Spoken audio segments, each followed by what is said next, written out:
K Tayaramma గారి జీవన విపంచి daily serial 22వ భాగం. ఎందుకు సుభద్ర కన్నుల్లో తడి ఊరింది. ఇన్నాళ్ళు తన సుఖాల కడల్లో తేలింది. సిరి సంపద పాడి పంటలన్నీ అనుభవించింది. నానమ్మ గారాబంతో మకుటం లేని మహారాణిలా వెలిగిందా ఇంట్లో.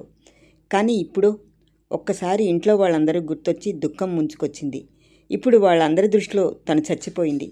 సాంప్రదాయాలకి కట్టుబాట్లకి మధ్య నలిగిపోతున్న వాళ్ళ తనని మనసా వాచా తలుచుకోరు. తన మాట ఎత్తితేనే మైలపడిపోతామనే నిష్ఠాగరిష్ఠులు వాళ్ళు. గోపి హరిజనుడు. అతన్ని పట్టుకొచ్చిన తను అధమాధమురాలు.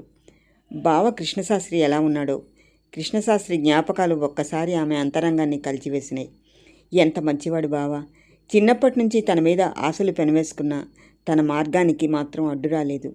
సహృదయత సంస్కారం రంగరించుకున్న మహామనీషి కృష్ణశాస్త్రి. ఈ జీవితాలు ఎందుకిలా తారుమారయ్యాయి.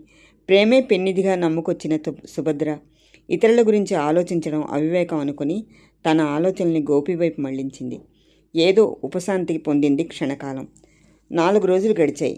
ఆ 4 రోజులు కృష్ణశాస్త్రి అన్యమనస్కంగానే గడిపాడు. అతని గురించి విమల పరిపరి విధాల ఊహించుకోసాగింది. 2-3 సార్లు అతన్ని పలకరించబోయి అతని చిరాకు చూసి మౌనం వహించింది. ఈయన ఎందుకిలా తయారయ్యారు అనుకుంది 1-2 సార్లు. కృష్ణశాస్త్రి పగలల్లా రోగుల్ని చూస్తూ కాలం గడిపి రాత్రి భోజనం చేయగానే తన గదిలోకి వెళ్ళి తలుపులు బిగించుకుంటాడు. అనుక్షణం అతనికి తాతగారింటి బెంగే. దేవాలయం లాంటి ఆ ఇల్లు సుబ్బు నిష్క్రమణతో ఎలా మారిందో. ఆ రోజు పంచమి. చుక్కల మధ్య గుడ్డిగా వెలుగుతున్నాడు చంద్రుడు. బాల్కనీలో నవారు మంచం మీద పడుకుని ఆలోచిస్తున్నాడు కృష్ణశాస్త్రి.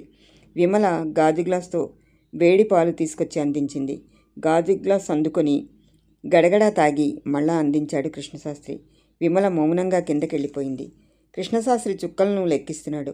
అతని చుట్టూ ఆలోచనలు కందిరీగలను ముసురుకుంటున్నాయి. ఒక్క క్షణం అతనికి ఎదురుగా సుబ్బు నిలిచినట్లయింది. బావా, మధురమైన ఆ పిలుపును విని ఎన్నాళ్ళయింది. సుబ్బు ఇప్పుడు తమ వాళ్ళందరినీ దృష్టిలోనూ మరణించినట్లే లెక్క. సాంఘిక శృంఖలాలను తెంచుకొని ఎంత స్వేచ్ఛగా వెళ్ళిపోయింది సుబ్బు. అంత మెత్తటి పిల్లకి ఇలాంటి తెగింపు ఎలా వచ్చింది. అతనికి ఒక్క సంగతి గుర్తొచ్చింది. గుండె బరువెక్కింది. నేత్రాలు అశ్రువులను వర్షించాయి. ఆనాడు ఏం జరిగింది. అలా ఏటి ఒడ్డుకి షికారుకు వెళ్ళాడు. అక్కడ దృశ్యం గట్టిగా అరిచి ఆపాలనుకున్నాడు. కానీ తన నోరు ఎందుకో మూతపడింది. ఏటి ఒడ్డున అమ్మమ్మ, తాతయ్య, అత్తయ్య, మావయ్య 2-3 బ్రాహ్మణులు ఉన్నారు. అక్కడ జరుగుతున్నదేమిటి. అమ్మమ్మ సుబ్బుకి ఘటశ్రాద్ధం పెట్టిస్తోంది. మామయ్య కన్నీటితోనే ఆ పని నిర్వర్తిస్తున్నాడు. అత్తయ్య నోటికి గుడ్డ అడ్డం పెట్టుకుని విలపిస్తోంది. ఆ పరిస్థితిలో తను మాత్రం ఏం చేయగలడు. హృదయ విదారకంగా ఏడ్చాడు. సుబ్బు ఎక్కడ సజీవంగానే ఉంది. కానీ ఆమెకు పిండాలు వేయడం జరుగుతోంది. భారంగా అడుగులు వేస్తూ నడిచాడు కృష్ణశాస్త్రి ఇంటివైపుగా. ఆ సంఘటన తలుచుకొని ఎన్నాళ్ళో బాధపడ్డాడు తను. ఇప్పుడేమిటి జరిగింది. సుబ్బు వెళ్ళిపోయిన విచారం అందరి ఎదల్లోనూ అంతర్లిప్తంగా ఉండనే ఉంది. అత్తయ్య గర్భం దాల్చింది. 20 ఏళ్ల తర్వాత మళ్ళీ ఆ ఇంట్లో పసిపాప. ఈ సంఘటనకి అత్తయ్య, మావయ్య ఎలా ఫీల్ అయినా అమ్మమ్మ మాత్రం ఆనందంగా ఉంది. ఆ నీలకంఠేశ్వర స్వామి దయ ఇన్నాళ్లకి మా మీద కలిగింది. ఈ ఇంట్లో ఒక్క మగనలుసు కలిగి వంశం నిలబడితే చాలు అంటున్నది. ఏమిటో ఈ విచిత్రం. పుట్టిన వాళ్ల జీవితాలని సక్రమంగా సరిదిద్దడం రాదు. కానీ పుట్టబోయే వాళ్ల కోసం తపన. ఓ రోజు భద్రమ్మగారు కబురు పెడితే వెళ్ళాడు కృష్ణశాస్త్రి. ఒరే కిట్టుడు, అత్తయ్యకి బలమైన మందులవి ఇవ్వు.